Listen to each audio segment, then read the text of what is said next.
गणेश दर्शकों, स्वागत है आप सबका आपके प्रिय चैनल डिवाइन स्टोरीज में, जिसमें हम लेकर आते हैं अपने सनातनी इतिहास से नई नई और रोचक पौराणिक कथाएं। ऐसी ही एक कथा लेकर हम उपस्थित हुए हैं विघ्नहर्ता श्री गणेश से। अब तक मैंने आपको बताया कि कैसे माँ पार्वती का पुण्य व्रत सफल होता है और भगवान विष्णु उन्हें त्रिदेवों के गुणों से संपन्न पुत्र प्राप्ति का वर देते हैं। माँ पार्वती कैलाश के लिए खुशी खुशी प्रस्थान करती हैं।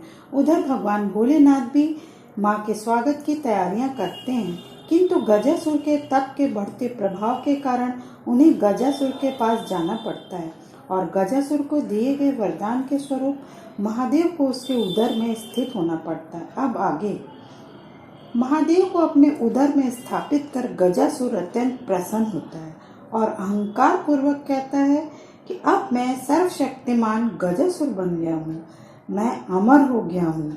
अमर माँ पार्वती तक जब उसकी ये अहंकार से भरी हुई आवाज़ पहुँचती है तो महादेव से विलग होने की उनकी क्रोधाग्नि और भड़क उठती है। सारी सृष्टि कांप उठती है, धरती फट जाती है, लगता है सारी सृष्टि को वे विनष्ट कर देंगी। भगवान विष्णु उनका ये रौद्र रूप देखकर अत्यंत चिंतित होते हैं। तभी वहाँ माता लक्ष्मी, देवी सरस्वती और ब्रह्मदेव भी आ जाते हैं। भगवान विष्णु माता पार्वती से कहते हैं, देवी पार्वती, हे महाशक्ति, कृपया शांत हो जाइए। आपका ये उग्र रूप संसार सह नहीं सकेगा। ये संसार घोर विनाश के कगार पर खड़ा हो जाएगा, निर्दोषों के प्राण जाएंगे। कृपया इस विनाश को बचा लीजिए। ब्रह्मदेव कहते हैं, हे देवेश्वरी, क्रोध त्याग दीजिए। माँ सरस्वती कहती हैं, हे देवेश्वरी, इतनी कठोर तपस्या के पश्चात आपको संतान प्राप्ति का वरदान प्राप्त हुआ है। अपने जीवन के इस नवीन और शुभ यात्रा का प्रारंभ क्रोध और विनाश के आधार पर मत कीजिए। भगवान विष्णु कहते हैं, हे देवी, मैं आपको वचन देता हूँ कि भोलेनाथ को मैं अवश्य लौटा लाऊंगा। माता लक्ष्मी कहती हैं, देवी पार्वती, जगत के पालनहार श्री हरि अपना वचन अवश्य पूरा करेंगे। आपको शीघ्र ही भोलेनाथ से मिलन होगा। सुखद मिलन का समीप है। कृपया आप अपना क्रोध त्याग दीजिए। क्या आप अपने स्वामी से इस क्रोध से मिलना चाहेंगी? माँ सरस्वती कहती हैं, हे देवी, जहाँ प्रेम नहीं वहाँ सृजन नहीं। देवी, अपने हृदय को प्रेम से भरकर इस नए अध्याय का स्वागत करिए। सभी की बातें सुनकर माँ पार्वती का क्रोध धीरे धीरे शांत होता है। माँ लक्ष्मी देवी पार्वती को एक कलश देती हैं और कहती हैं, लीजिए देवी, इस लेप से मंगल स्नान कीजिए और श्रृंगार कर अपने स्वामी की प्रतीक्षा करिए। माँ पार्वती वो कलश लेती हैं और माँ लक्ष्मी कहती हैं कि अपने पुत्र की शुभ कल्पना कीजिए देवी, क्योंकि इस ब्रह्मांड में कौन है जो भोलेनाथ को हानि पहुंचा सकता है। विश्वास कीजिए, श्री हरि भोलेनाथ को अवश्य ले आएंगे। शेष अगले भाग में। जय श्री गणेश दर्शकों, अब तक मैंने आपको बताया कि कैसे गजासुर जब महादेव को अपने उदर में स्थित कर लेता है तो माँ पार्वती अत्यंत रौद्र रूप धारण कर लेती हैं और उन्हें समझाने के लिए देवी लक्ष्मी, भगवान विष्णु, माँ सरस्वती और ब्रह्मदेव स्वयं आते हैं। सब मिलकर उन्हें समझाते हैं।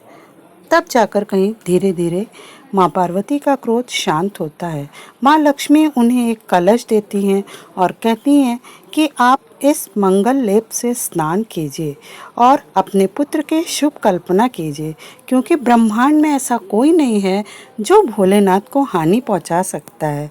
विश्वास रखिए, श्री हरि भोलेनाथ को अवश्य ले आएंगे।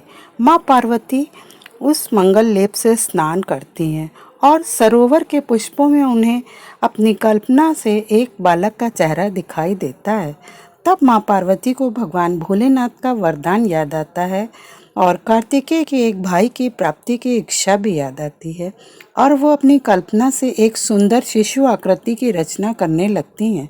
सर्वप्रथम वो उसका मुख बनाती हैं, फिर उस पर नेत्र, मुख, कान और नाक बनाती हैं। फिर वे उसका शरीर बनाती हैं, भुजाओं और पैरों की रचना करती हैं। इस पूरी प्रक्रिया के दौरान वे उससे बातें करती रहती हैं और कहती हैं, पुत्र तुम मुझे माता कह के कब बुलाओगे।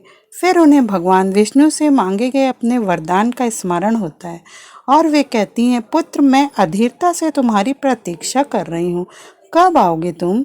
और वे कहती हैं कि तुम मेरे पुत्र शुभता का प्रतीक हो, जल्दी आओ, मैं अधीरता से तुम्हारी प्रतीक्षा कर रही हूँ। और फिर वे अपनी संपूर्ण शक्ति से उससे आशीष देती हैं और कहती हैं कि पुत्र अब तुम यहीं विश्राम करो, मैं अभी आती हूँ। और माँ पार्वती वहाँ से चली जाती हैं। उधर भगवान विष्णु के वरदान स्वरूप माँ पार्वती ने जिस आकृति की रचना की थी वह जागृत हो जाती है और उसमें प्राण प्रतिष्ठा हो जाती है। धीरे धीरे वह आकृति एक बालक का रूप धारण कर लेती है और फिर वह बालक माँ माँ कहकर पुकारने लगता है। यह ध्वनि माँ पार्वती तक भी पहुँचती है। वह चकित होकर चारों ओर देखती हैं, उन्हें कोई नजर नहीं आता। फिर वे बाहर आती हैं और उनकी दृष्टि उस बालक पर जाती है। उसे देखकर वे अत्यंत प्रसन्न होती हैं और उस बालक से प्रश्न करती हैं कि हे इतने मीठे मीठे वचन बोलने वाले, हमारे चित्त को चुराने वाले, चंद्रमा के समान सुंदर मुख वाले, ऐसा लगता है कि तुम्हारे ललाट पर मानो सूर्य स्वयं विराजमान हो। हे वत्स, अपना मौन तोड़ो और हमें बताओ कि तुम कौन हो। तब वो बालक हर्षित होकर माँ पार्वती के समीप आता है और कहता है, हे माँ, मैं तेरा ही अंश हूँ, तेरा ही स्वरूप हूँ और तेरा ही तेज हूँ, और मैं तो आपकी वो आकृति हूँ जिसको आपने आकार दिया था। मुझे आपसे बहुत ममता की अनुभूति हो रही है। फिर वो बालक माँ पार्वती के चरण स्पर्श करता है और कहता है, माँ मैं आपको सुख देने आया हूँ। माँ पार्वती पुरानी स्मृतियों में खो जाती हैं कि जब कार्तिकेय आया था तो भोलेनाथ ने कहा था कि आपकी संतान मात्र आपकी संतान नहीं है, ये तो समस्त जगत के लिए उपहार होगा। और उन्हें कार्तिकेय का प्रस्थान भी याद आता है और वे दुखी होकर अपना मुंह मोड़ लेती हैं। वह सुंदर बालक कहता है, माँ आप इतनी चिंतित क्यों हैं? इस संसार में मैं आपका दुख ही तो हरने आया हूँ। आप अपनी चिंता का कारण मुझे बताइए। माँ पार्वती कहती है, नहीं पुत्र, रहने दो। इस संसार में मैं जिस पर अपना स्नेह न्यौछावर करती हूँ वही छोड़कर मुझे चला जाता है। शेष अगले भाग में। तो दर्शकों, हमारा आज का वीडियो आपको कैसा लगा हमें कमेंट बॉक्स में कमेंट करके अवश्य बताइएगा।